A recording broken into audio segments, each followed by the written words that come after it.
군무원 시험 치르느라 수고하셨습니다. 9급 해설 한번 빠르게 시작해 볼게요. 자, 1번부터 보겠습니다. 부당결부금지 원칙 적절하지 않은 거 돼 있는데요. 자, 1번 보시면 뭐 너무 많이 나온 거라서 아무런 관련 없는 토지 기부 체납하도록 했다. 증여하도록 했다. 그다음 뒤에 이 부과는 부담이겠죠? 자, 이 정도는 알고 시험장 들어가셨어야 됩니다. 부당결부금지 원칙 위반되고 그 다음에 좀 TMI이긴 한데 무효가 아니고 취소 사유로 봤습니다. 실제 사안에서. 2번은 뭐 방금 얘기했던 그대로죠. 실질적인 관련이 있어야 된다. 그 다음에 3번 같은 경우는 그 해설에 실어놓은 그 행정기본법 조문을 좀 보셔야 되는데요. 조문에 정확히 뭐라고 돼 있냐면 행정기본법 제13조 행정청은 행정작용을 할 때 상대방에게 행정작용과 실질적인 관련이 없는 의무를 부과해서는 안 된다. 그러니까 부당결부 금지 원칙이 부당하게 결부시키지 말아야 된다는 얘기잖아요. 그럼 정확히 말하면 조문에서는 쓸데없는 의무, 관련 없는 의무를 붙이지 말라고만 돼 있는데 그거 말고도 쓸데없는 제한, 그 밖에 여러 가지 불이익을 가하지 말란 뜻으로도 좀 확장해서 해석이 될 수 있다는 얘기입니다. 그래서 제가 해설지에 실어놨지만 우리 레이카 크레인 면허 사례. 면허가 여러 개인데 음주운전 한 경우 우리 행정청이 괘씸하니까 너 음주운전 했으니 네가 갖고 있는 면허 전부 취소할게 해서 면허 취소, 면허 취소, 면허 취소 여러 개의 면허 취소를 하는 경우가 있다는 거죠. 이때 우리 레이카 크레인 사례에서 레이카 크레인과 관련된 특수 면허만 취소해야 되지 나머지 것까지 쓸데없이 결부시켜서 제한을 가한다. 직권 취소한다. 요거 안 된다. 라고 철퇴를 가한 적이 있죠. 그래서 3번 선지가 그걸 보여주는 좀 이론적인 설명이다. 이렇게 볼 수 있겠고요. 4번 같은 경우는 보시면 이것도 맨날 잘 나온 거죠. 일단 사법상 계약을 체결할 수 있겠느냐. 부관을 붙일 수 있는 형식이 우리 기출에 딱 3개 나오는데요. 일방적으로 부과하는 경우가 있고 협약의 형식으로 붙이는 경우가 있고 지금 나온 것처럼 계약의 형식으로 붙이는 경우가 있고 형식은 뭐든 상관이 없다. 근데 문제는 내용이겠죠. 공법상 제한, 회피할 목적, 실질적 관련성 없다. 그럼 부당결부 금지 원칙 위배가 되겠죠. 자, 그 다음 2번 넘어가시면 2번에 1번 법령 보충적 행정규칙 형식은 행정규칙인데 위임을 받아서 법규명령이 됐다. 그래서 이거는 제한적으로만 가능하다는 거죠. 전기경으로서 위임이 불가피한 경우에만 행정규칙한테 위임할 수 있다. 그래서 법규명령 형식 대총부에 위임하는 게 바람직하다. 이런 얘기가 나오죠. 뭐 근데 불가능한 건 아닙니다. 전기경 위임 불가피한 경우엔 가능하니까. 자, 2번 보시면 예시적이다. 자, 이거는 조금 표현이 뭐 우리 군무원 시험 특성상 표현을 좀 판례 문헌 그대로 갖고 온 게 아니라 출제원이 좀 이렇게 조금 바꾸는데요. 좀 이제 출제 의도에 맞게 선회를 해보자면 근거법령에서 예시로 몇 개를 들고 있대요. 그래서 자, 고시한테 위임을 해줬대요. 위임을 해줬으면 위에서 예를 들어서 1, 2, 3 예시 1, 2, 3을 정해놨다면 밑에 위임받은 고시는 위에 있는 건 예시일 뿐이니까 예시한 사항 외의 것 그러니까 예시한 사항 외 위에 거는 1, 2, 3번 예시만 딱 해놨는데 밑에서는 4, 5, 6 추가로 더 규정할 수 있다는 거죠. 위에서 그냥 예를 들었을 뿐이니까 밑에서는 몇 개 추가해서 규정할 수도 있다. 뭐 이런 얘기고요. 그럼에도 불구하고 당연히 전체적인 위임의 취지는 지켜야겠죠. 그러니까 밑에 있는 제일 마지막 줄은 위임 범위 벗어났다는 그런 표현은 아닌 걸로 보여요. 출제 의도에 맞춰서 좀 풀이를 하자면. 자, 그 다음에 3번 가시면 시행규칙으로 위임했는데 이거 너무 많이 나오죠. 마지막 뭐 다감기 특강 때도 다뤘고 시행규칙으로 정했는데 근데 갑자기 고시에 위임했다 하더라도 자, 문장이 좀 어색하네요. 시행규칙으로 정하도록 위임했는데 고시가 이걸 규정했다. 이런 뜻으로 보이네요. 그럼 이 고시는 위임 범위 일탈이니까 법규명령 효력 가지면 안 되겠죠. 자, 그런 얘기가 되고 그 다음에 4번 보시면 4번 같은 경우는 법에서는 유가보조금 어떻게 지급할래? 라고만 정해놨는데 밑에 있는 고시에서 그것과 완전 무관한 사유를 지급대상 제외 사유로 정해가지고 만약에 너 이런 놈들한테도 지급대상 제외 사유가 있는데 지급하잖아? 너 그럼 제재받아 라고 침입적 처분의 대상을 지 맘대로 확장한 거예요. 위임 범위 벗어났으니까 한계 벗어나서 대외적 구속력 없다. 뭐 이런 얘기입니다. 자, 그 다음에 3번 넘어가시면 협의 취득 얘기가 나오네요. 협의 취득. 두 번째 줄 보면 협의 취득. 사법상 행위입니다. 그러니까 자유로운 의사. 뭐 어쩌고저쩌고 돼 있는데 이 안에 디테일이 중요한 게 아니라 사법상 계약은 사적 자치다. 계약 자유다. 니네 맘대로 안에 내용 이거 넣든지 저거 넣든지 맘대로 해라. 이게 원칙이라 그랬죠. 그 얘기를 하고 있는 겁니다. 자, 2번은 뭐 말도 안 되는 얘기죠. 부당이득 반환 청구, 과오납급 반환 청구, 조세 환급금 다 똑같은 얘기인데 민사소송으로 가야 되고 비교해야 될 게 부가가치세 환급세액 반환 청구죠. 그게 당사자소송으로 가야 됩니다. 자, 3번 보시면 3번은 우리 총론에서 우리 표로 한번 정리를 했었죠. 그래서 이런 얘기입니다. 잘 읽으셔야 돼요. 사립학교 교사분이래요. 근데 학교법인이 해임 처분을 했대요. 자, 처분이라고 표현은 하지만 사립학교 안에 있는 교사가 징계를 당한 거니까 요건 처분이 아니죠. 그래서 처분으로 볼 수 없다. 얘기 나오고 이 사법상 행위 갖고 원칙적으로는 민사소송 가가지고 불복하면 되겠죠? 요거 자체는 처분이 아니니까 당연히 행정소송 못 가는 거예요. 자, 근데 우리가 특별히 또 하나 추가로 배운 게 있는데요. 사립학교 교사를 하더라도 행정소송 맘먹으면 갈 수는 있죠. 근데 그때 주의해야 되는 거. 얘 자체를 가지고 취소소송 할 수는 없잖아요. 얘 사법상 행위니까. 그래서 일단 소청심사를 갑니다. 그럼 거기서 뭐가 나와요? 소청심사 결정이라는 게 내려지겠죠. 자, 요게 만약에 국공립학교 사안이었으면 요게 재결이겠지만 사립학교는 그 앞에 처분이 없었으니까 요게 최초의 처분이 되겠죠. 그러면 우리 사립학교 교원은 이걸 가지고 그 뒤에 취소소송을 가는 거겠죠. 그래서 투트랙이 있다는 거 한번 떠올려 보시고요. 자, 그 다음에 4번 보시면 사용수익 허가 행정재산 얘기니까 특허겠죠. 그래서 권리를 설정한다, 특허다 이런 얘기가 나오고요. 자, 그 다음 넘어가겠습니다. 4번. 자, 4번은 개인적으로는 소신 발언하자면 1번 복수정답 아닌가 라는 생각이 듭니다. 자, 적절하지 않은 거 고르랬는데요. 일단 1번 이거 처분 맞잖아요. 하신 분들 많겠죠. 맞는 얘기예요. 이거 연초에 정확히 어떤 시험인지는 기억 안 나는데 이거 기출도 됐고 나름 최신 판례입니다. 최신 판례라서 제가 수업 시간에도 입찰 참가 자격 제한 요청 요거 처분 맞다 말씀드렸고 사실 그 최신 기출 최신 판례 갖고 시험 내는 게 맞긴 한데 정확히 말하면 요 앞에 근거 법률이 여기 나오면 안 돼요. 그 최신 판례 최신 기출을 다시 여기 내고 싶었다면 하도급법에 따라 입찰 참가 자격 제한 요청했다. 이런 얘기가 나와야 돼요. 이 독점규제 공정거래법, 이거 줄여서 독점규제법이라고도 하고 공정거래법이라고도 하는데요. 자, 이 법에 근거한 입찰 참가 자격 제한 요청이라는 건 이제 근거 법률이 다르니까 얘에 대한 판례도 따로 있거든요. 엄청 옛날 판례고 검색해도 안 나와요. 안 나와. 심지어 판례 검색하는 유료 엔진에다가 집어넣어도 거의 안 나와요. 그러니까 옛날 판례기도 하고 우리 대법원이 별로 중요하지 않다고 생각해서 공개하지 않은 판례인 거예요. 근데 어쨌든 이 판례가 있는 건 사실이고 이 법에 따라 이 요청을 한 거는 대법원이 옛날에 처분성 없다 이렇게 판시한 적이 있기 때문에 근거법이 이렇게 나오면 처분성이 없다 라고 해서 옳지 않은 것 1번도 정답으로 봐야 되지 않느냐 그런 생각이 듭니다. 자, 조금만 더 자세히 해설을 하자면 이런 거예요.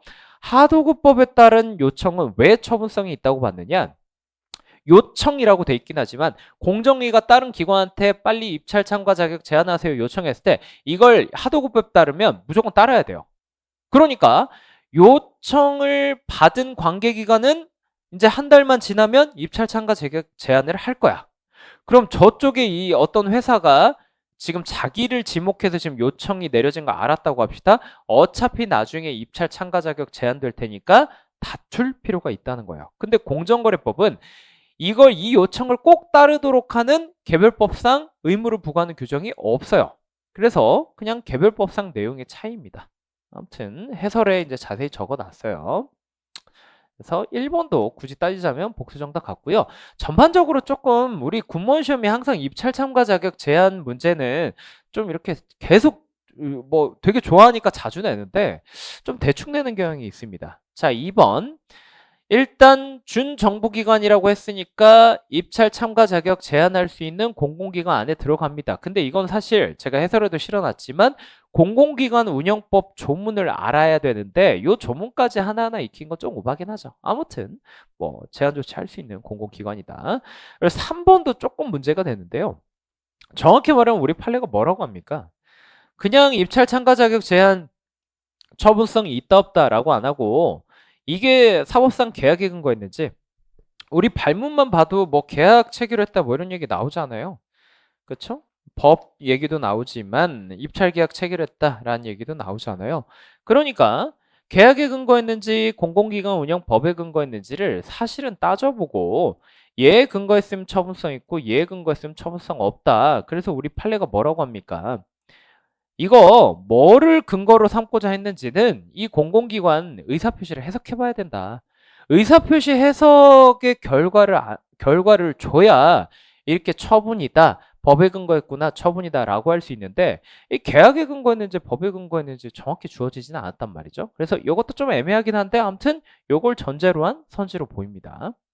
자, 그다음에 4번 보시면 요 입찰 계약이라는 표현도 참 애매하긴 한데요. 아무튼 입찰을 통해 결과적으로 체결한 계약을 의미한 걸로 보여요. 그래서 우리가 흔히 아는 공공계약, 이거 사법상 계약이잖아요.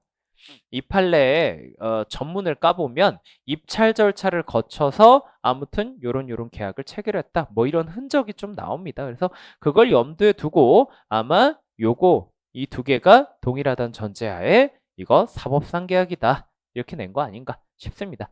뭐 어쨌든 우리 소음적으로는 계약직 전문직 공무원 채용 계약, 중소기업 정보 어쩌고, 학교시설 무상공고 어쩌고 협약 외에는 그냥 공법상 계약으로 안 보기로 했으니까 뭐 그 기준으로 봐도 골라내기 쉽긴 했죠. 아무튼 4번은 제 생각에는 1번도 정답으로 좀 받아줘야 되지 않나 라는 생각이 듭니다. 자, 5번 넘어갈 건데요. 자, 5번에 1번 뭐 너무 많이 나와서 헌법재판소 위헌결정 헌재. 자, 헌재라서 안 되는 거죠. 신뢰보호 원칙에서 말하는 공적견해 표명은 행정청의 공적견해 표명입니다. 헌재는 행정청이 아니죠. 자, 2번. 사정이 그대로 유지됨을 전제로 한다. 무슨 얘기를 하는 거냐? 사정 변경 얘기죠. 한계 1번 얘기네요. 그러니까 이때는 당연히 실효된다. 자, 그래서 견해 표명에 반하는 처분을 하더라도 공적 견해 표명이 실효됐기 때문에 약속 안 지켜도 된다. 자, 그다음 더 중요한 거. 사정 변경이 생기면 별도 의사 조치가 별도의 의사 표시가 없어도 실효된다.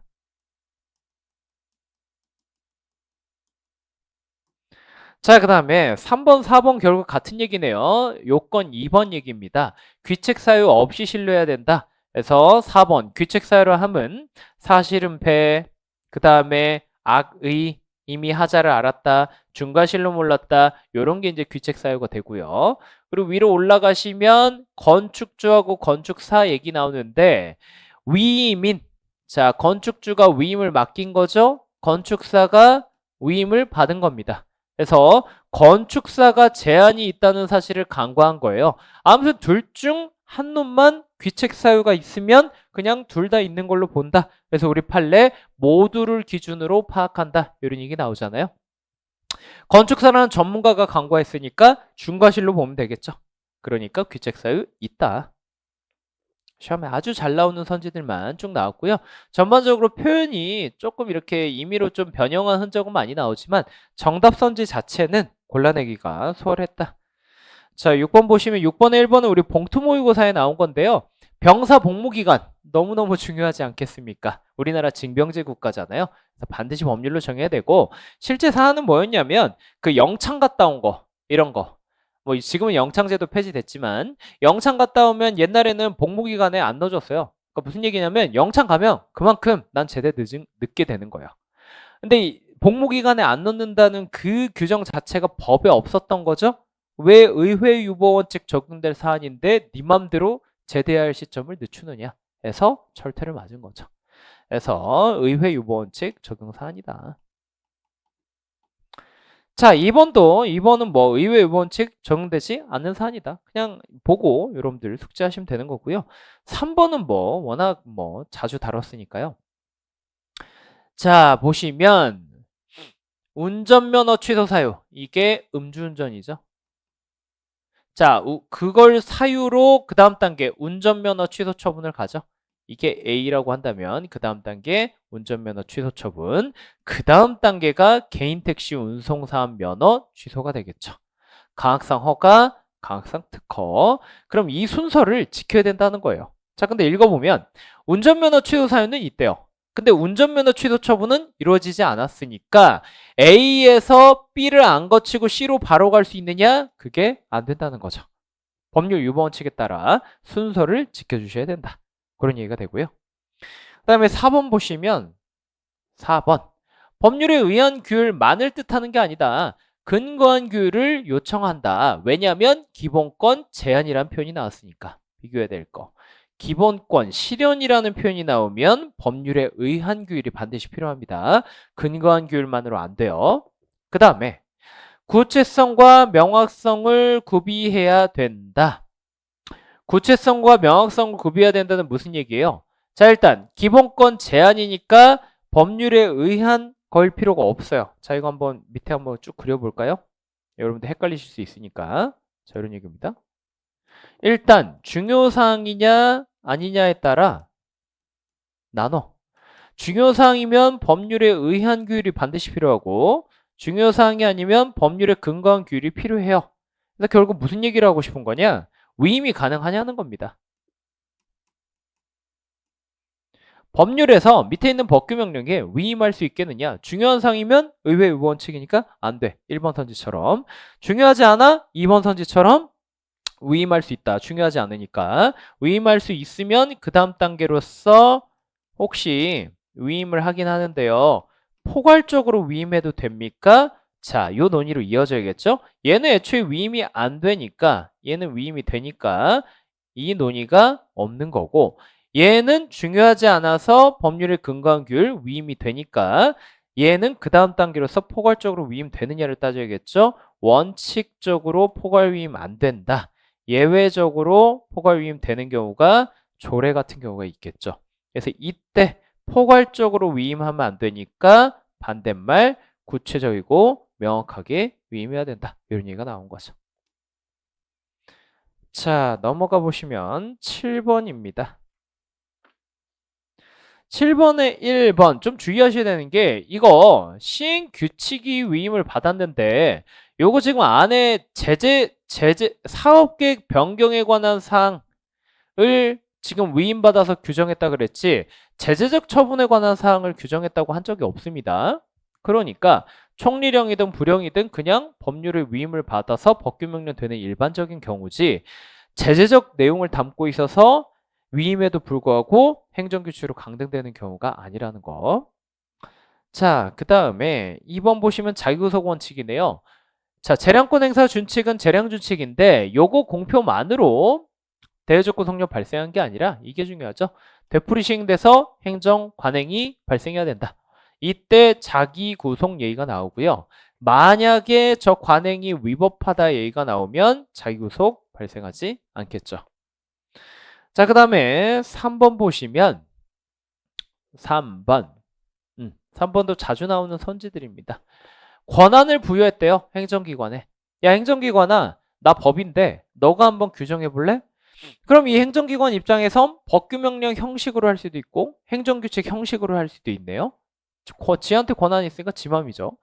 심지어 절차나 방법을 특정하고 있지 않기 때문에 어떤 절차, 어떤 방법, 어떤 형식을 취할지는 내 맘이야. 그러니까 법규명령 형식도 되고 행정규칙 형식도 된다.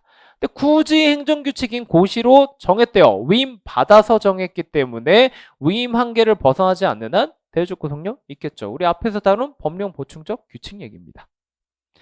자, 그 다음에 4번 보시면 또 나왔네요. 법령 보충적 규칙. 그래서 위임한 사항에 관해서는 권한을 갖게 된다. 입법자 2층에 있는 법률은 규율의 형식도 선택할 수 있으니까 법규명령 형식이 할 수도 있고 행정규칙이 할 수도 있고 행정규칙이 위임해도 국회 입법의 원칙과 상충되지 않는다. 국회가 대략을 정해놓고 밑에 애들한테 위임했으니까 결국에는 국회가 입법한 거나 마찬가지죠. 그래서 법령 보충적 규칙이 여전히 가능하다. 다만 우리 앞에서 전기경 법무상 위임이 불가피한 경우로 한정된다. 이거 유념하시고 그 다음에 넘어가시면 8번입니다. 8번의 1번은 이 수산업법 조문하고 일반적인 법리를 그냥 결합한 것 같아요. 그래서 그 해설에도 제가 실어놨는데요. 해설해 보시면 수산업법 조문이 있죠? 수산업법 제14조에 있는데 아무튼 그 개별법에 뭐라고 돼 있냐면 어업면허 기간을 그냥 10년으로 하래요. 자, 참고로 이 어업면허는 특허입니다. 10년으로 정한 거는 법에서 정했잖아요. 법정 부관. 자, 그 다음에 요 뒤부터는 이제 일반론이죠. 임의 부관. 행정청이 재량을 가지고 재량권 범위 내에서 붙이는 부관이 있고 법에서부터 그냥 야 10년 해 라고 정하는 경우 있어요. 야 10년 해서 정했으면 여러 가지 한계, 비례, 평등 원칙 이런 걸 따로 따져요? 따질 필요가 없죠. 법에서 하라고 했으니까 법에서 하라고 해서 붙여놨으니까 재량권 일탈 남용을 따로 따질 필요가 없다. 이런 얘기가 되는 거예요. 자, 그리고 2번 같은 건 무슨 얘기냐? 자, 토지분할 조건부 건축허가. 앞에 토지분할 이게 중요한 게 아니고요. 조건부로 건축허가를 받을 수도 있다는 게 중요한 거예요. 그러니까 이런 거죠. 내가 이번 뭐 시험에서 1등을 하면 엄마 아빠가 나 뭐 사주기로 했어. 근데 내가 1등을 해야 받을 수 있잖아요. 1등을 해야 그 허가를 받을 수 있는데 그냥 조건부로 1등 하는 걸 조건으로 일단 엄마 사주면 안 될까요? 네, 1등 꼭 해올게요 라고 해서 미리 조건을 걸어놓고 허가를 받을 수도 있다는 거예요. 근데 생각을 해봐요. 엄마 아빠 입장에서 나를 믿고 이 허가를 줄 수도 있지만 뭐 컴퓨터 사줄 수도 있고 뭐 옷을 사줄 수도 있지만 누가 봐도 난 전교 꼴찌야. 이 애가 1등을 할 가능성이 어디 갔어? 여기 나오는데 명백히 불가능하대요. 빵이래. 그러면 조건부 건축허가 달라고 해도 거부해야겠죠. 엄마 아빠가 야 1등 할 걸 조건으로 미리 사달라고? 무슨 소리야. 너 1등 할 가능성 없잖아. 그러니까 그때는 거부하는 게 맞겠죠. 그런 얘기입니다. 그래서 이행할 가능성이 없는 조건을 붙여서 행정처분하는 거 안 된다. 이 어차피 꼴찌할 게 뻔한데 무슨 조건부로 1등 하는 걸 조건부로 주냐. 이런 맥락입니다. 자, 그런 얘기가 되고 3번 보시면 이거 결국엔 말은 길게 써놨는데요. 거부에 대한 집행정지 얘기잖아요. 그러니까 안 해준다. 거부처분 집행정지 안 된다. 거부처분 사전통지 의견정치 안 된다. 우리 항상 한 세트로 공부했잖아요. 그리고 4번 재량이 있는 경우와 없는 경우. 있는 경우에는 붙일 수 있죠. 재량권 범위 내에서 붙일 수 있는 게 원칙. 없는 경우에는 못 붙이는 게 원칙이지만 우리 행정기본법에서 법률상 개별법상 근거가 있다면 가능해 라고 하잖아요. 그러니까 법률상 근거 여부와 상관없이 하면 틀린 얘기가 되겠죠. 자, 9번에 1번 뭐 너무 많이 나와가지고요. 9호 얘기죠. 9호. 행정절차법에 뭐라고 돼 있느냐? 1호에서 9호까지를 열거하면서 여기에 해당된다면 그러면 여기에 해당된다면 행정절차법 적용 안 됩니다. 즉 사전통지, 의견청지, 이유제시, 문서주의 안 해도 됩니다. 라고 합니다. 자, 그럼 거꾸로 1호에서 9호에 해당이 안 된다면 행정절차법 적용되니까 사전통지, 의견청지, 이유제시, 문서주의 해야겠죠? 우리 대법원 판례가 원하는 결론은 요거라고요. 행정절차 지켜라. 그러니까 9호에 외국인 공무원이라는 키워드가 들어있지만 걔네라 하더라도 웬만하면 1호에서 9호 적용 안 돼. 그러니까 행정절차 적용해 라고 판시를 하는데 몇 가지 예외가 있다는 거죠. 그 예외 중에 가장 대표적인 게 공무원에 대한 직위해제. 똑같은 게 장교, 보직해임. 외국인에 대한 예외는 귀화, 거부 이 정도가 있다. 2번 뭐 당연하죠. 뭐 전자문서를 송달한다. 컴퓨터에 입력되면 도달한 거다. 뜨면 도착한 거다. 그 다음에 3번 보시면 3번은 자 우리 나름 최신 판례에서 다뤘던 것 같은데요. 일단 이 앞에 부분은 행정기본법에 있죠. 그래서 신청받았을 때는 보류 거부 부당하게 되돌리지 말고 접수할 의무가 있다는 거예요. 이 뒤에는 이제 그 판례인데요. 이 뒤에는 판례가 덧붙은 건데, 그럼 접수할 의무가 있어요. 절차적으로는 일단 갖다 바치면 일단 받아요. 접수는 다 해줘야 돼. 창구에 갔는데 너 꺼져 하면서 안 받는다. 이거 안 된다는 거야. 갖다 주면 일단은 접수는 다 해. 다만 뭐라고 하느냐? 여기 보면 실체적 신청권 얘기가 나오는데요. 얘가 이 민원인이 A 해주세요 라고 신청했을 거 아니에요. 그러면 실체가 요 알맹이를 말합니다. 요 A를 꼭 받아줘야 되느냐? 그럴 의무까지 있느냐? 그거는 없다는 거죠. 그러니까 A를 신청했는데도 B를 줄 수도 있고요. A를 안 줄 수도 있는 거죠. 그러니까 절차적으로만 접수할 의무가 있는 거지 얘를 꼭 A를 받아줄 의무, 실체적 의무가 있느냐, 알맹이까지 네가 원하는 거 다 줄 의무가 있느냐, 그건 아니라는 거죠. 그러니까 결국 무슨 얘기냐? 행정청 입장에서 알맹이까지 네가 원하는 걸 줘야 될 의무가 없대요. 자, 그러면 이 민원 입장에서는 알맹이까지 내가 원하는 걸 달라고 할 실체적 신청권이 없는 거죠. 권리와 의무는 동전의 양면이니까. 그러니까 실체적 신청권이 없으니까 만약에 이렇게 절차적 접수권만 있는 상태에서 절차적 접수 의무만 있는 상태에서 내가 원하는 내용으로 뭐가 회신이 안 왔다고 해서 거부 처분 다툴 수 있겠느냐? 그건 안 된다는 거죠. 신청권이 이것만 가지고는 파생되지 않는다. 이런 얘기.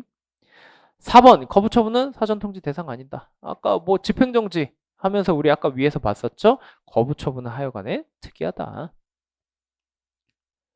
자, 넘어가시면 10번입니다. 10번. 잠깐만요. 빼먹은 거 있나? 한 번만 체크. 빼먹은 거 없는 것 같네요. 자, 10번 넘어가시면 뭐 1번은 뭐 공정력 조문이죠.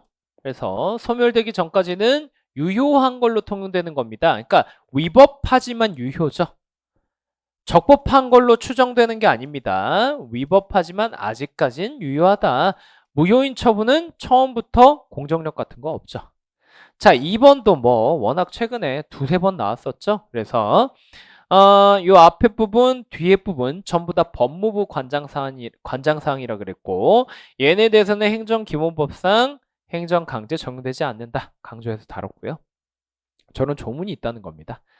자, 3번 보시면 완전히 자동화. 조문 그대로죠. AI 포함하고 재량이 있는 경우 포함되지 않는다. 개별법상 근거 필요하다. 4번도 뭐 워낙 많이 다뤄가지고요. 4번도 한번 우리 맨날 보는 그림 그려볼까요? 처분의 위법성 판단 기준 시점 처분 시. 그 뒤로 법령 개정돼도 진정서구 입법 안 된다. 만약에 처분 전에 법이 개정되면 신청에 따른 처분, 위반에 따른 제재 처분. 자, 결론 위주로 빨리빨리 갑시다. 원칙 예외, 원칙 예외. 그래서 지금 우리 시험에 출제된 게 위반에 따른 제재가 되네요. 그러니까 원칙 위반 행위 시 법률을 따르는데 다만 중간에 법이 개정돼서 두 가지가 있죠. 제재가 가벼워졌거나 제재가 아예 폐지됐거나 그러면 변경된 가벼운 제재 시 법률을 적용한다. 자, 한번 읽어볼까요? 위반 행위 성립과 이에 대한 제재 처분은 세 번째 줄 위반한 행위 당시를 따른다. 다만 위반한 행위 후 법령이 변경됐대요. 그러면 제재 처분이 가벼워진 경우 해당하지 않거나 죄송해요. 자, 순서대로 밑에서 네 번째 줄 법령 등을 위반한 행위에 해당하지 아니하거나 그 다음에 제재 처분이 가벼워진 경우 이때는 변경된 가벼워진 법령을 적용한다. 머릿속에 그림이 있어야 됩니다. 자, 11번 또 굉장히 빈출이죠. 뭐 1번은 뭐 설명해야 될까 싶은데요. 공적 작용만 들어간다. 공무원이 뭐 하다 사고 쳤어야 되느냐? 공적 작용 중에 권력적인 건 뭐 묻지도 않아요. 당연히 들어가고 비권력적 작용도 들어간다. 대표적인 사례 행정, 지도, 사경제 작용은 빠진다.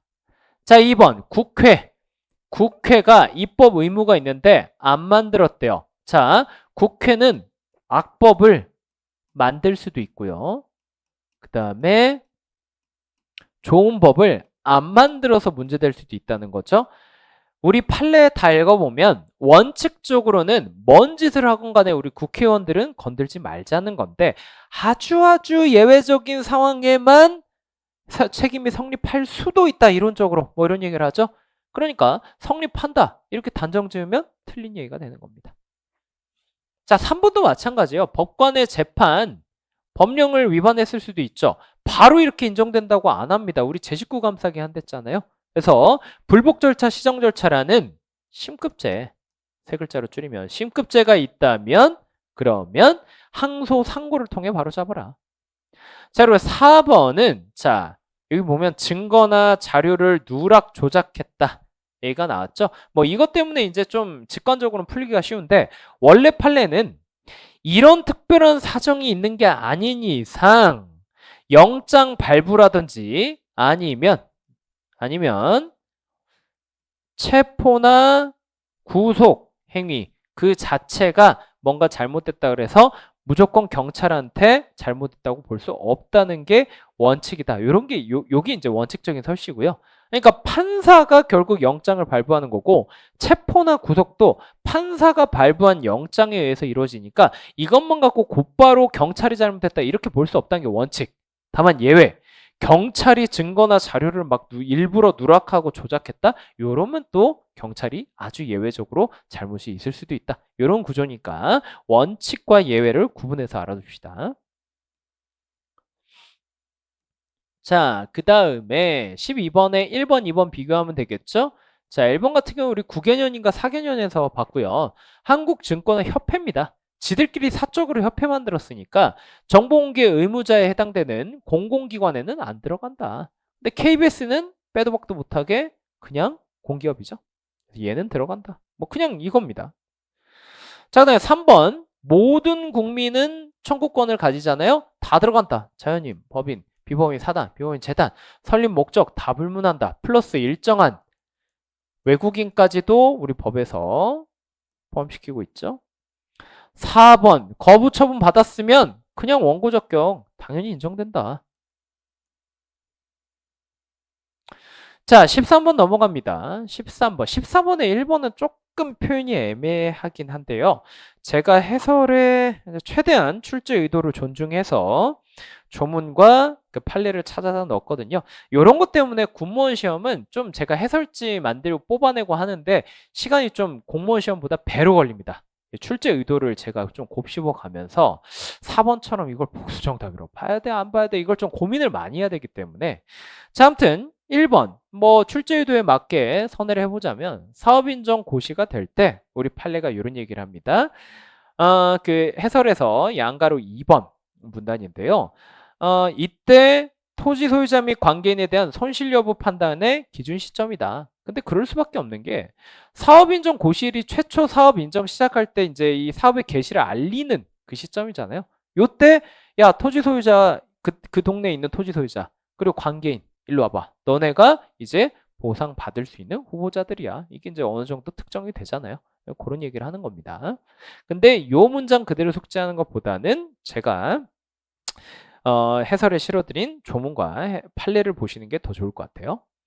자, 2번 보시면 정당한 보상이랑 완전 보상인데 자, 비교해야 되는 게 상당 보상 아닙니다. 그리고 완전 보상이라 하더라도 뭐는 빠지죠?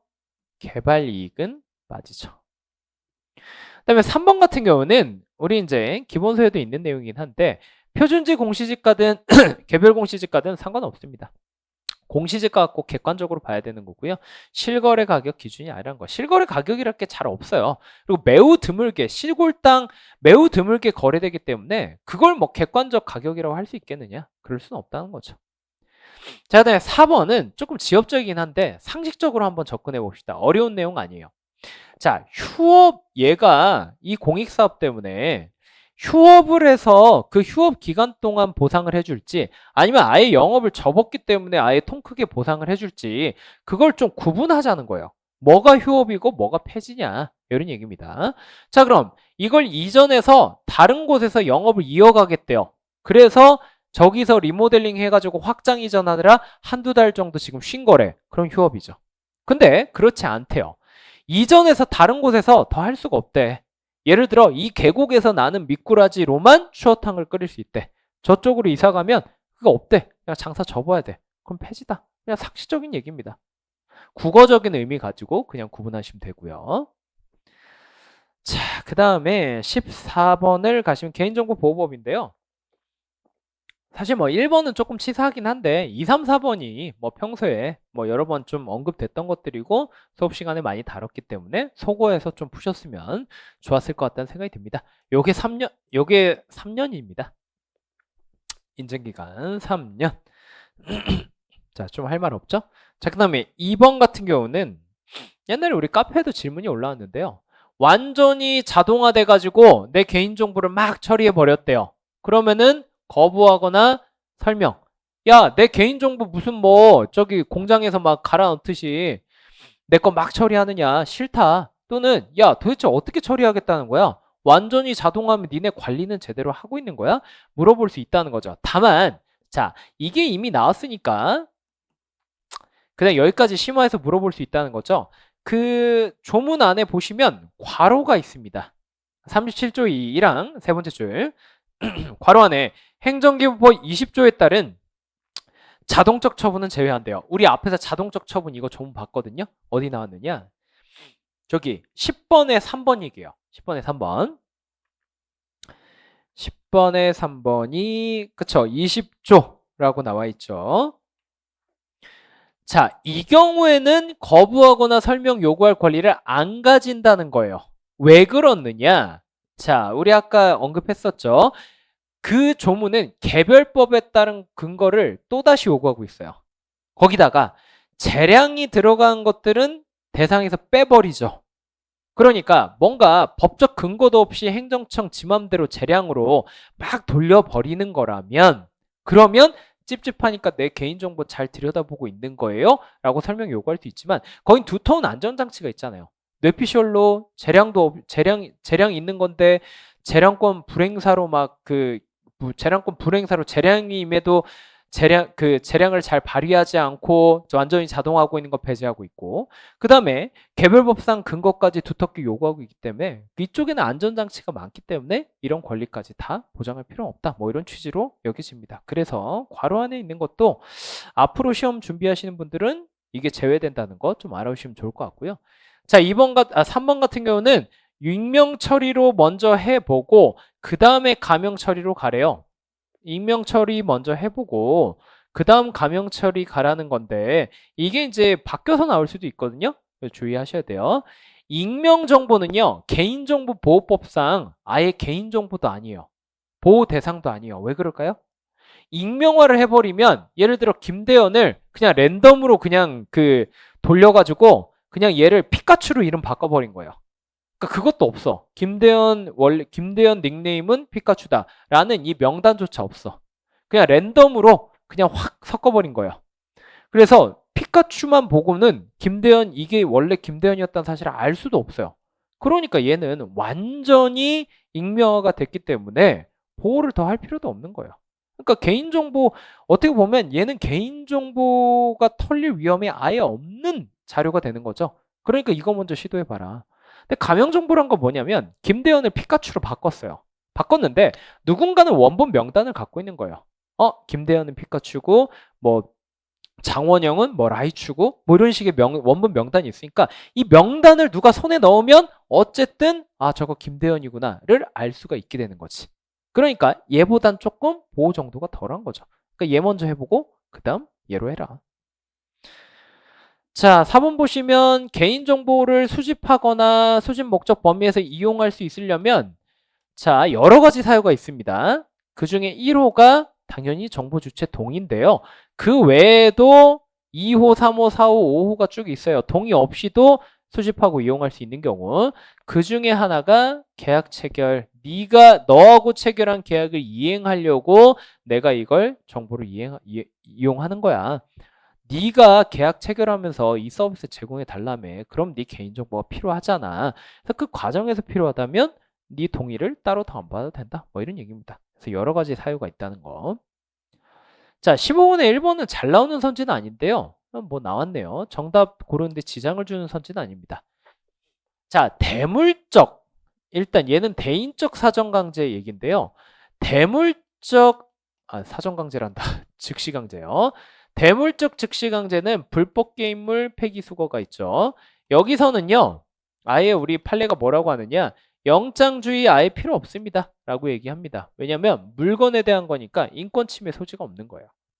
자, 근데 여기 나오는 이 인신보호 어쩌고 하는 얘 원래 잠시만요. 워낙 옛날 제도라서 저도 지금 용어를 까먹었는데 이미 폐지된 제도라서 여기 보시면 해설에 보시면 동행보호제도. 네, 저도 생소하네요. 그러니까 사회안전법상 동행보호제도를 가지고 우리 판례가 옛날에 설치한 그 흔적이 여기 지금 나와 있는 건데요. 아무튼 동행보호, 사람을 동행해서 어딘가 이제 가둬놓고 감시한다 이런 뜻이겠죠. 그래서 이거는 대인적 즉시강제잖아요. 그래서 일단 영장주의 원칙이 사전, 이 두 글자는 중요한 건 아닙니다. 영장 당연히 사전에 받아야 되니까. 그래서 영장을 받아다가 이 사람을 구속하든지 해라 라는 얘기인데, 일단 원칙적으로 즉시강제에서도 적용이 된대요. 원칙 적용된대요. 왜냐하면 대물적 즉시강제와 달리 얘는 사람에 대한 거니까 인권침해 소지가 있단 말이죠. 그래서 원칙적으로 적용이 된대요. 다만 예외가 또 있겠죠? 그래서 형사 절차야말로 인권 침해 소지가 엄청 강하잖아요. 사람을 갖다가 체포하고 구속시키니까.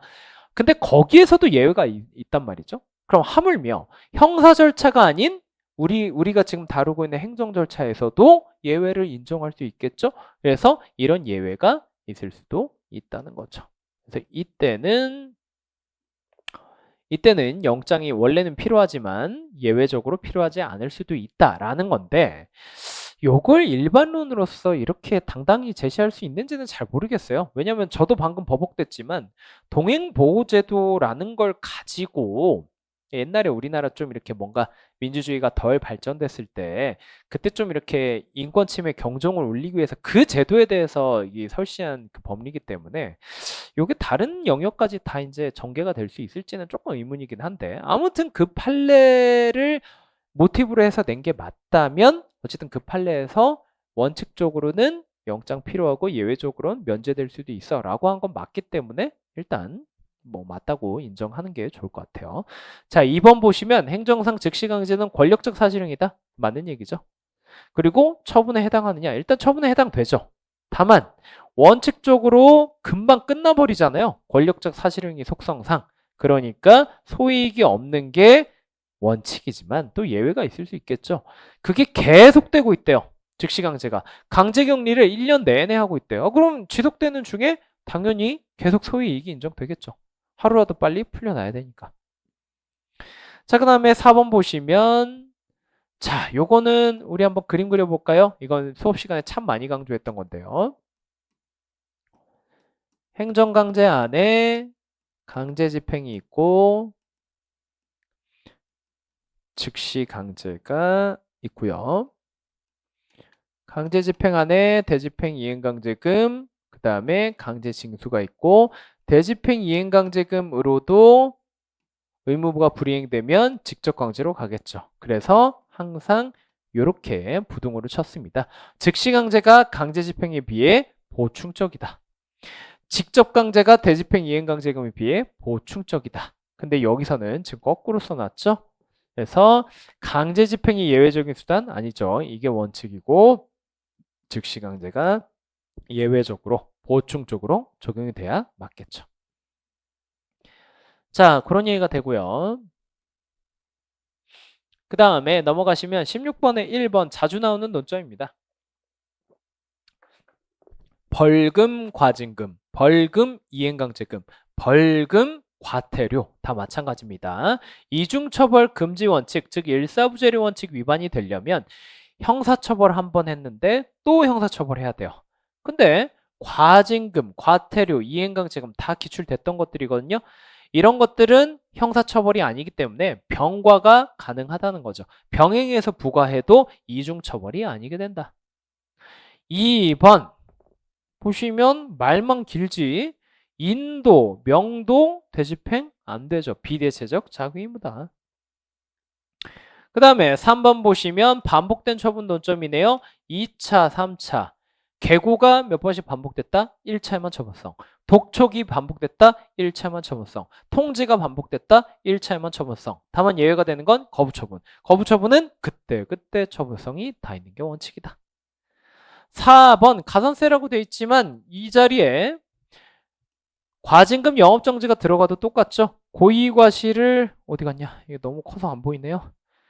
분명히 고의과실이 있는데 제재로서 여기 있네요. 고의과실은 고려되지 않는 것이고, 그러니까 이 정확한 의미는 그 증명책임의 전환이라 그랬죠. 행정청은 모르겠어 일단 부과해. 억울하면 재판 가서 네가 입증해. 그러니까 이런 얘기가 나오죠. 의무 혜택, 의무를 게을리하지 않았다, 나 정당한 사유가 있습니다, 고의과실 없습니다 라고 하는 건 당사자 너가 입증해라. 그래서 그 사유가 진짜 있는 걸로 밝혀지면 최종적으로는 부과할 수 없겠죠. 자, 그런 얘기가 나오고 17번 넘어갑니다. 공매 얘기네요. 자, 공매도 정말 여러 번 정리했죠. 밑에 보시면은 저기 3번까지 공매가 같이 나오네요. 같이 한번 정리해 보자면 공매 결정이 있고 공매 통지가 있고 마지막 공매 처분으로 나아갑니다. 그러면 처분성 없고 있는데요. 자, 그러면 통지의 하자가 있으면 어디서 다투느냐? 이게 뒤에 있는 공매 처분의 절차적 요건이기 때문에 공매 처분 취소 소송에서 공매 통지의 하자가 있어서 얘한테 절차상 하자가 있습니다. 주장하면 된다 그랬죠. 자, 그 다음에 자 1번 선지도 이제 연결해서 볼게요. 공매 처분이 내려져서 누군가가 낙찰을 받았대요. 얘는 굉장히 싼 가격으로 낙찰받았기 때문에 굉장히 기쁩니다. 근데 자 1번 선지 잘 보시면 공매 처분이 취소됐다 이런 얘기가 나요. 그럼 이 취소 처분을 두드려 맞으면 이 낙찰자는 표정이 울상이 되겠죠. 그러니까 이 매수한 자, 낙찰받은 자가 당연히 원고 적격이 인정된다. 당연히 다투고 싶겠죠. 그런 얘기를 1번에서 하는 겁니다. 자, 1번에서 보시면 취소 처분 위법 주장에서 다툴 법률상 이익이 있다. 원고 적격이 있다. 그 다음에 3번 보시면 인터넷 통해서 재공매하기로 한 결정 자체, 공매 결정은 아까 처분성이 없댔죠. 그래서 처분에 해당한다. 틀린 얘기가 되고, 지방세 결손 처분은 제가 제 블로그, 우리 맨날 학습이랑 연계해가지고 블로그에도 제가 올려놓잖아요.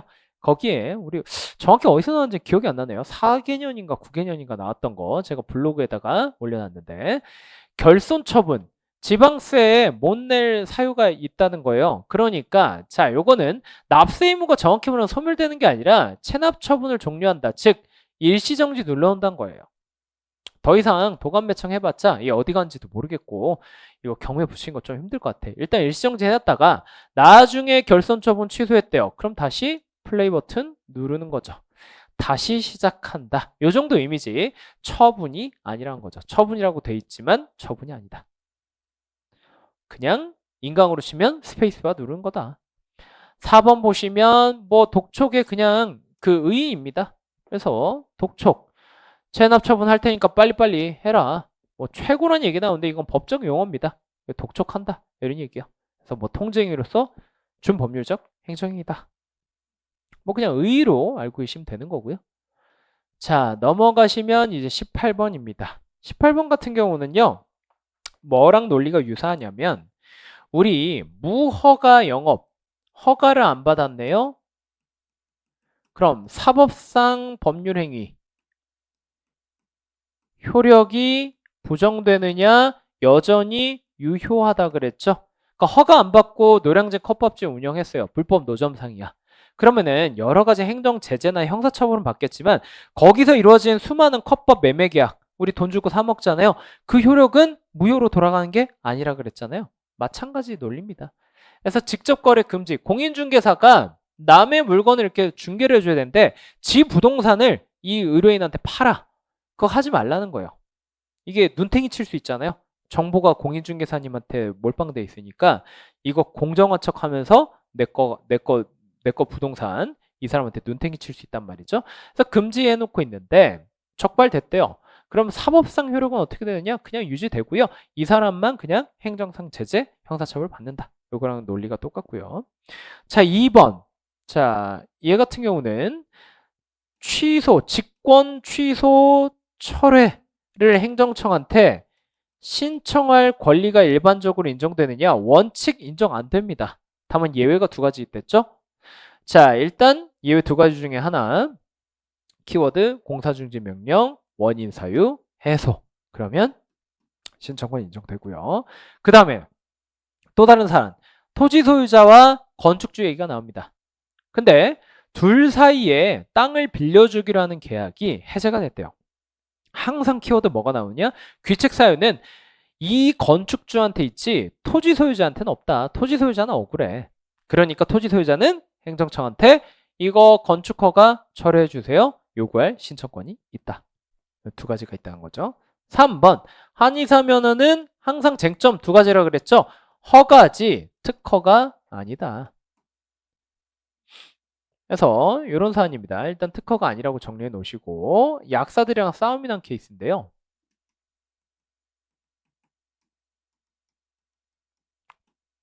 자, 약사들한테 합격 처분을 준 거예요.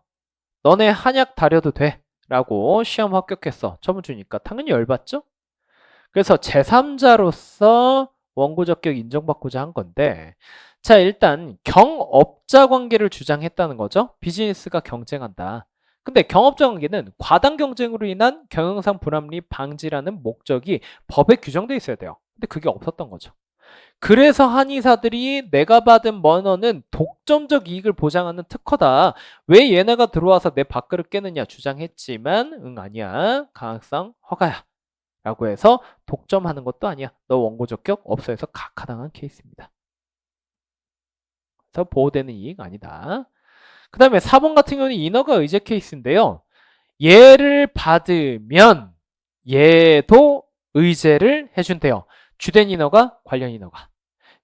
실체 집중이 아니겠죠? 그러니까 얘도 요건을 따져서 얘네 둘을 세트로 같이 줘야 돼. 근데 읽어보면 공유수명관리청이 점용 허가를 안 하기로 결정했대요. 요거 요건을 안 갖췄나 봐요. 안 주기로 했대요. 그럼 얘까지 거부할 수 있다. 자, 이런 얘기가 나오고 그 다음 넘어가 봅시다. 19번 부작위 위법 확인 소송. 자, 1번 거부에 대해 말도 안 되는 얘기죠. 처분이 없어야 소송 제기할 수 있는 거예요. 요거는 어떤 사안에서 이제 문제가 되냐? 검사 후보생 2명. 한 명한테만 검사 임용 결정, 얘한테는 그냥 무응답했죠. 하지만 경원자 관계임을 고려하면 얘한테도 거부를 한 셈이고, 그러니까 이건 부작위가 있는 걸로 볼 수 없다. 말도 안 되는 얘기죠. 자, 2번 부작위에만 한정한다. 인데, 자, 국유 개간지 매각 자체가 처분이 아니라는 거예요. 그러니까 처분의 부작위면 부작위 위법 확인 소송 제기할 수 있는데 애초에 요 앞에 있는 게 처분이 아니니까 뭔가 응답이 없어도 처분의 부작위가 아니다. 뭐 이런 취지입니다. 자, 그러니까 1, 2번은 이제 뭐냐? 자, 이런 겁니다. 처분의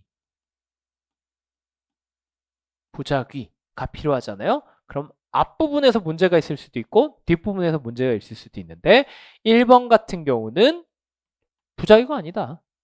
2번 같은 경우는 처분이 아니다. 여기 문제가 된 거죠. 자, 3번 제소할 당시 기준. 뭔 소리죠?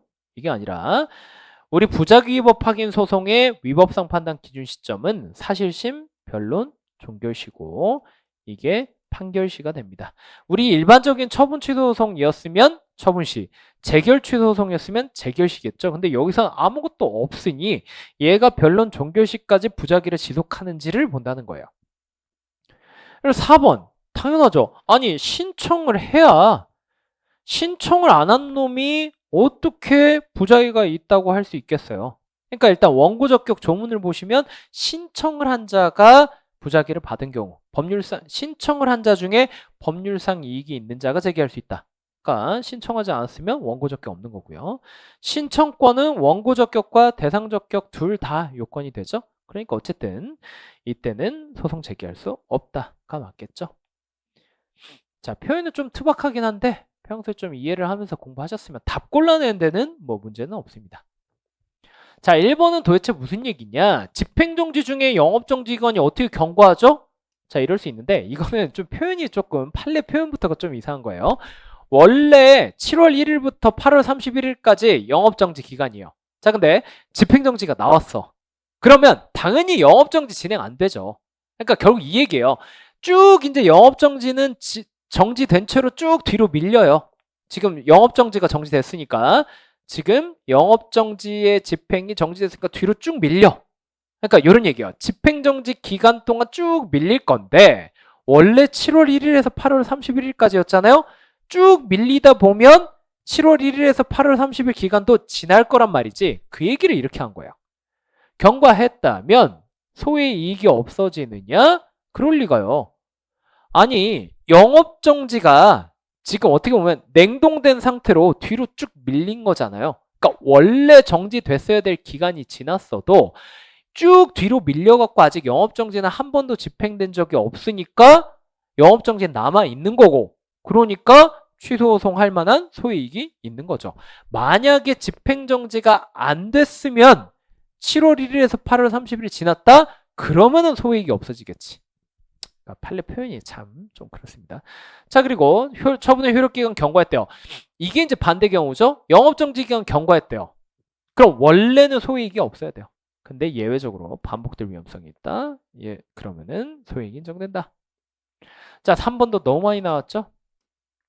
가중적 요소, 전제 요건이 된다 라고 한다면 이런 얘기겠죠.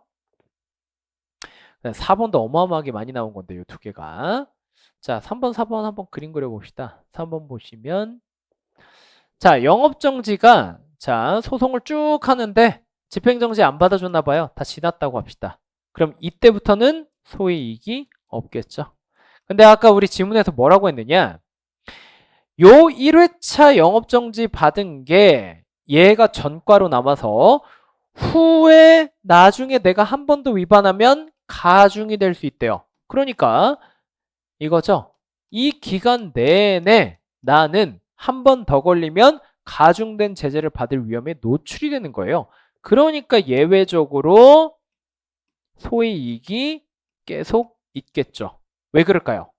나중에라도 취소 판결을 받아서 뭐 해야 되니까 이 1회차 영업정지 받은 전력을 소급적으로 소멸시켜야 되니까 이걸 소멸시키지 않으면 내가 죽을 때까지 쭉 저 1회차 영업정지 전력이 남아가지고 나중에 걸리면 가중이 될 수 있잖아요.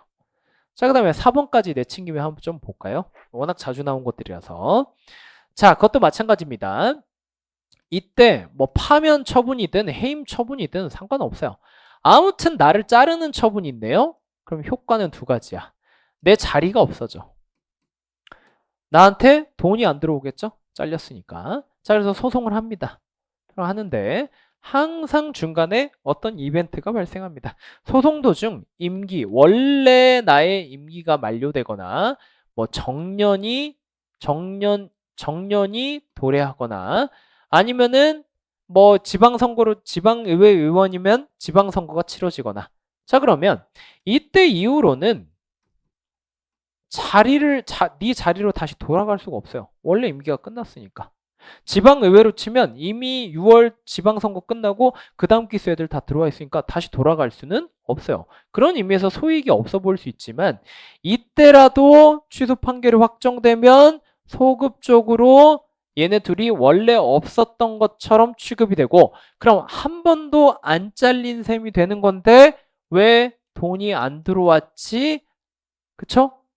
내가 법적으로 한 번도 안 잘린 거였으면 이때부터 임기 끝날 때까지 돈이 쭉 들어왔어야 되는데 현실에선 옛날에 파면 처분, 해임 처분 내려서 돈이 안 들어왔었잖아요. 그러니까 이제라도 달라고 할 수 있는 거지. 그래서 밑에서 세 문제 줄 보수를 받을 수 있는 이익에 대한 언급이 있는 겁니다. 자, 이런 것들은 뭐 어떤 강의를 듣든 어떤 교재를 보든 저거는 뭐 워낙 많이 다뤘을 테니까 간단하게 한번 그림 그리고 넘어갔고요. 자, 21번.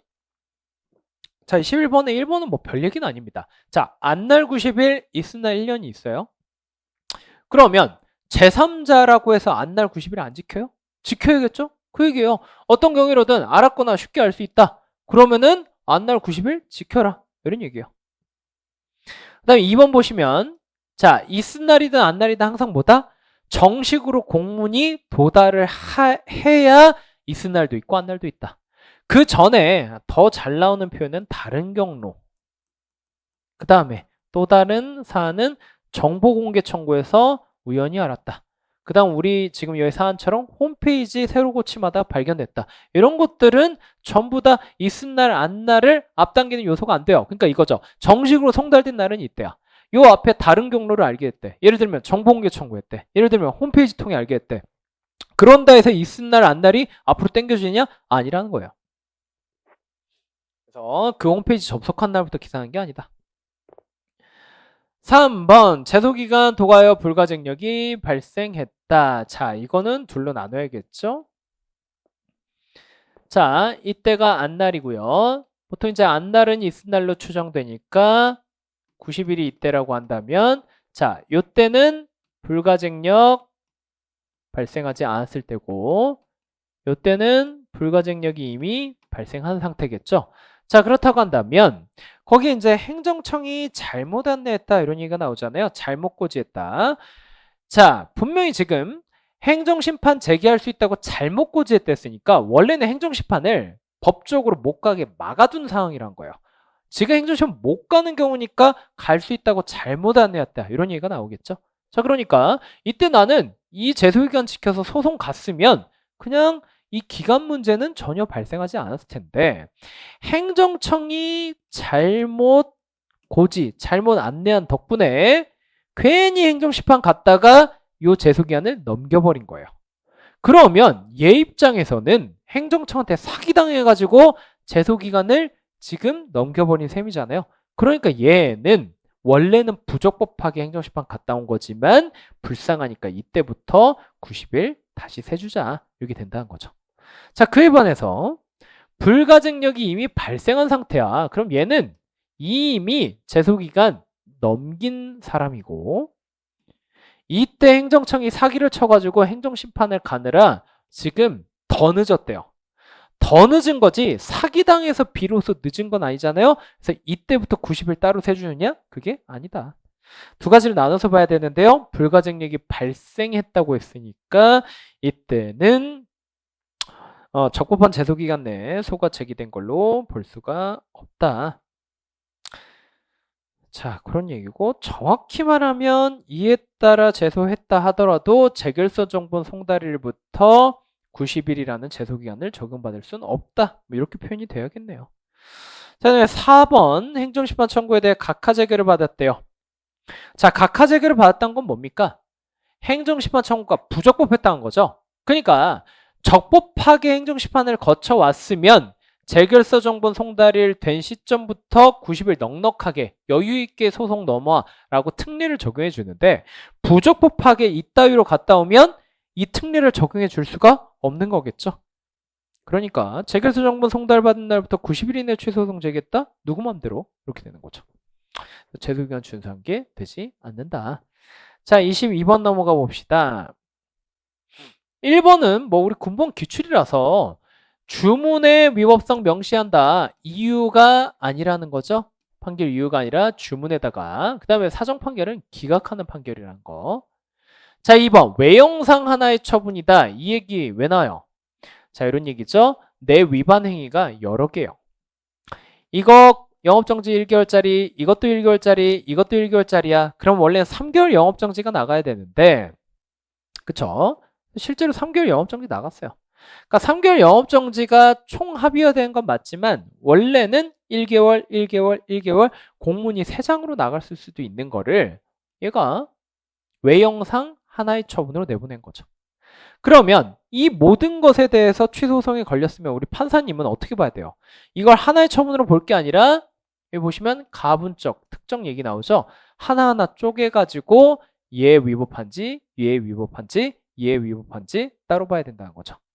그러니까 요때 일부 취소도 가능하다라는 건 얘만 위법하네 라고 한다면 요 처분만 취소할 수 있다. 이런 얘기가 되는 거죠. 설령 재량 행위라 하더라도 우리가 법원은 재량의 일부 취소 판결 못합니다 라고 할 때 그 일부 취소를 의미하는 게 아니에요. 그 일부 취소는 요 하나의 처분은 일부 취소할 수 없다 이런 얘기를 하는 거지. 지금 얘는 각각의 처분 중에서 겉보기론 하나처럼 보이지만 그 중에 하나의 처분을 전부 취소한다는 의미에서 지금 일부 취소라는 표현을 쓴 거잖아요. 그러니까 재량의 일부 취소 판결 못하지 않습니까? 라는 질문을 하면 안 된다는 거. 자, 3번 보시면 3번은 조금 지엽적이긴 한데요. 기판력 얘기인데 자, 각각 판결 왜 나왔겠습니까? 민증검사 통과 못했으니까 소송 요건 못 갖춰서 나온 거고요. 그런데 이 요건을 다시 갖췄대요. 소송 요건을 다시 갖췄대. 자, 기판력 어떻게 미쳐요? 저 앞에 결론이 확정되면 후소에서 그걸 뒤집을 수 없다는 거잖아요. 근데 앞에서 각하당한 이유가 앞에서 각하당하면서 주문에 이렇게 써져 있단 말이죠. 원고 적격을 못 갖춰서 각하된다. 그러면 원고 적격을 다시 갖추면 다시 제기할 수 있겠죠. 그러니까 허용된다. 뭐 이런 얘기입니다. 사실 소송 요건 못 갖춰서 각각 판결 나올 때의 기판력은 잘 다루지 않는데 사실 민사소송법에서 나오는 법리를 우리 행정소송법이 그냥 그대로 받아들이고 있어서 독자적으로 행정법 시간을 공부할 건 아닌데요. 뭐 그냥 냈습니다. 다른 거 소거하라는 취지고 다른 게 워낙 평이해서요. 4번 우리 군무원 시험이 워낙 좋아하는 주제죠. 거부처분 취소 당했대요. 신청을 했고 거부가 됐대요.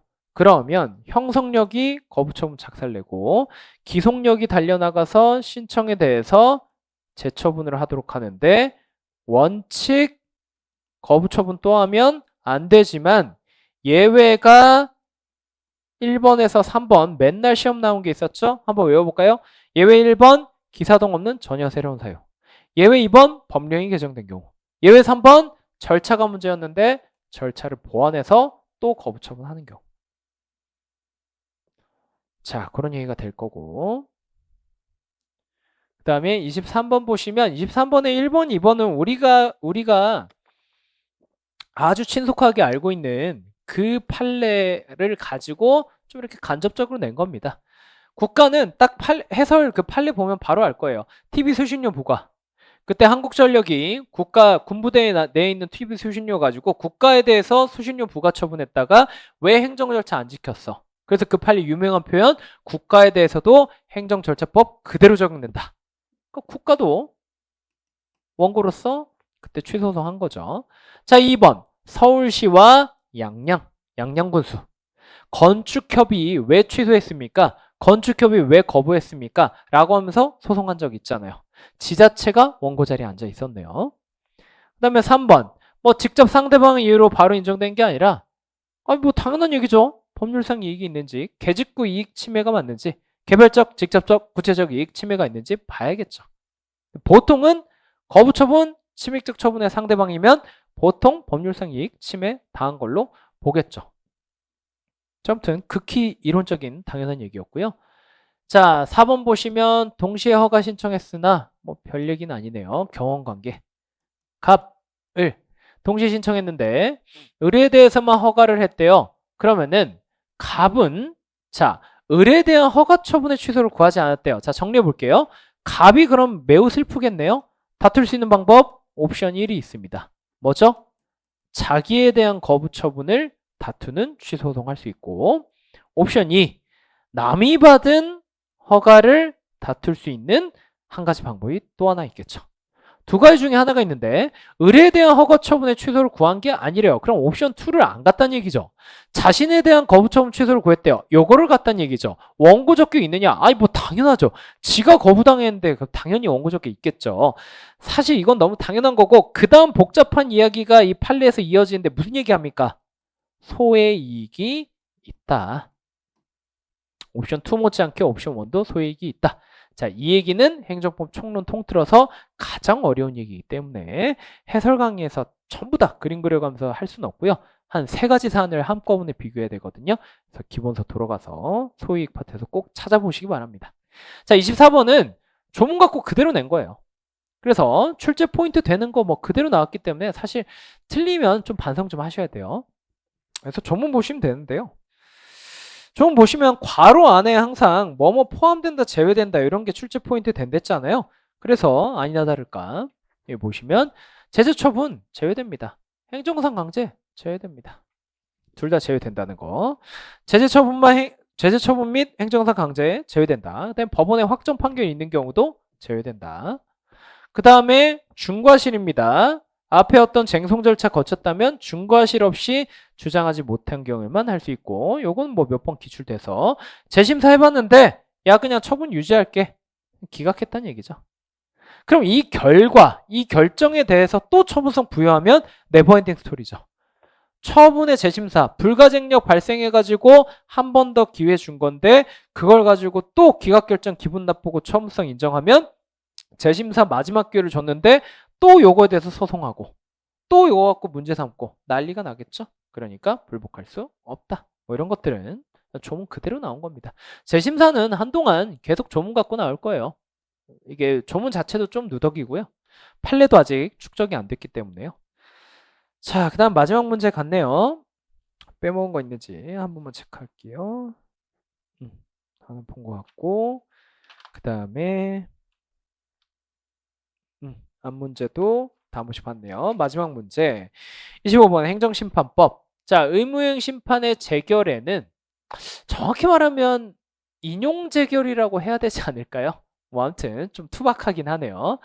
자, 처분 명령 재결뿐만 아니라 처분 재결도 포함되죠. 그래서 직접 처분해버릴 수도 있는데 처분청에 피청구인의 권한을 존중해서 처분 명령 재결을 할 수 있고, 처분 명령 재결을 했는데 명령에 따른 의무 불이행하면 간접강제도 가능하지만 직접 처분도 유일하게 가능하게 되죠.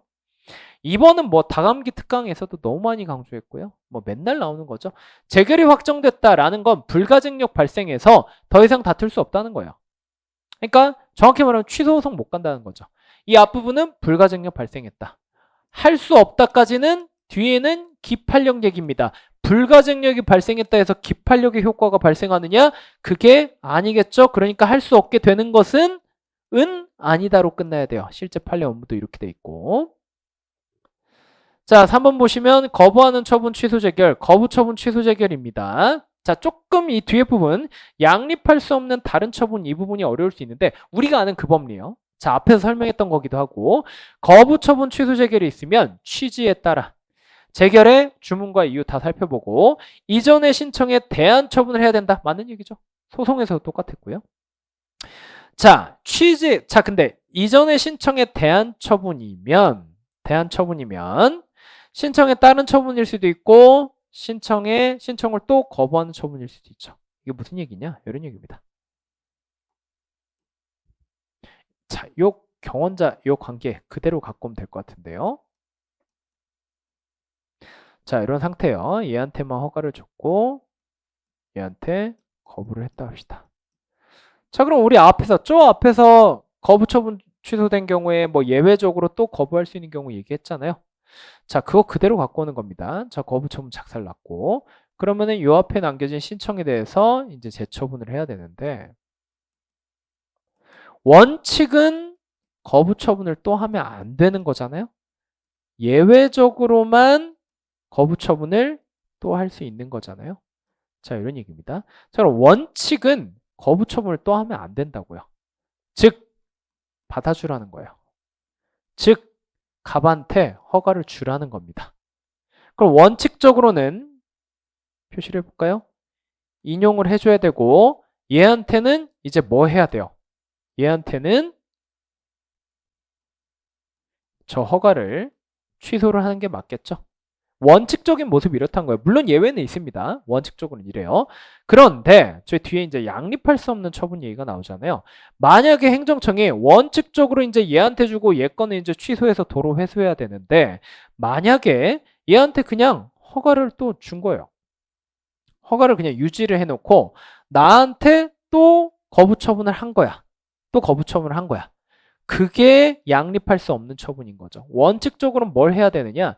재결의 취지에 따른 처분을 안 하고 처분과는 양립할 수 없는 다른 처분. 원칙적으로는 나한테 주고 쟤한테 안 줘야 되는데 그게 아니라 나한테 안 주고 쟤한테 주는 처분을 했다면 그거는 원칙적으로 위법하잖아요. 뭐 그런 얘기를 하는 겁니다. 양립할 수 없는 다른 처분. 그러니까 결국 원칙대로 특별히 예외 사유가 없다면 우리 아까 앞에서 본 것처럼 절차를 보완하고 법령이 개정되고 이런 게 없다면 예를 주고 쟤를 안 줘야 되는데 거꾸로 한 경우에는 그런 문제가 된다. 이런 얘기. 4번 같은 경우는 임시처분. 자, 이것도 우리 맨날 저희 거부처분에서 집행정지 안 된다 하면서 같이 정리했는데요. 적적처분, 소극적처분, 부작위가 있다면 집행정지, 그 다음에 임시처분이 있죠.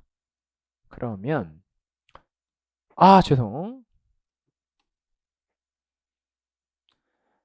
적극처분에서 집행정지가 되고 거부처분에서 안 된다. 여기 앞에서 이제 나왔던 문제고, 임시처분 같은 경우는 얘랑 얘가 가능하고 적극처분에서는 안 된다. 그래서 얘가 나온댔죠. 이때 우리 항상 여기다가 보충성 필기했잖아요.